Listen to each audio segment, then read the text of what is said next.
La veuve. Elle a 27 ans. Son mari François est mort au printemps. Maintenant, elle est seule avec sa petite fille et avec la maison de champagne. Les hommes ne disent rien, mais ils pensent qu'une femme ne peut pas diriger une maison. Ils posent les papiers devant elle. Ils baissent les yeux quand elle signe. Ils parlent d'elle comme si elle n'était pas là. Le soir de l'enterrement, elle descend dans les caves.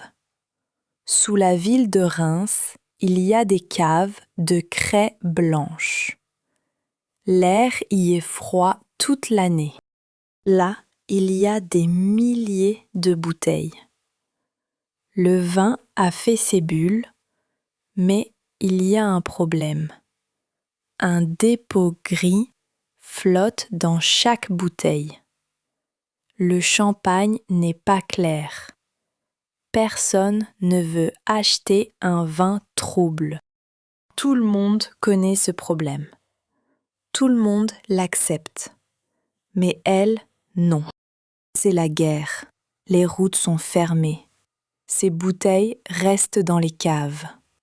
Les hommes lui disent « Vendez tout, attendez, donnez la maison à un homme. » Elle écoute, mais elle ne dit pas oui.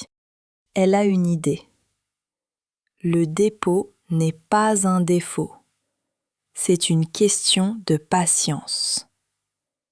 Si le dépôt descend doucement dans le col de la bouteille, on peut l'enlever. Il ne faut rien ajouter au vin. Il faut seulement tourner la bouteille. Alors elle fait des trous dans une table de sa cuisine. Elle met les bouteilles dans les trous, le goulot vers le bas.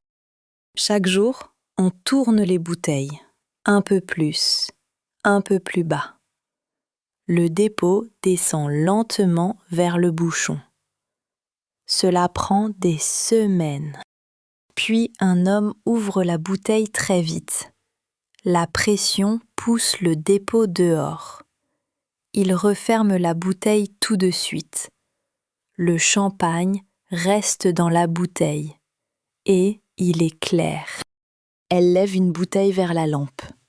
Le champagne est clair et brillant. On voit la lumière à travers le verre. Personne ne lui a appris cela. Elle l'a trouvé seule. En 1814, les routes ouvrent. Ces bouteilles partent vers le nord, vers les rois et les palais. Partout, on boit le champagne clair de la veuve de Reims.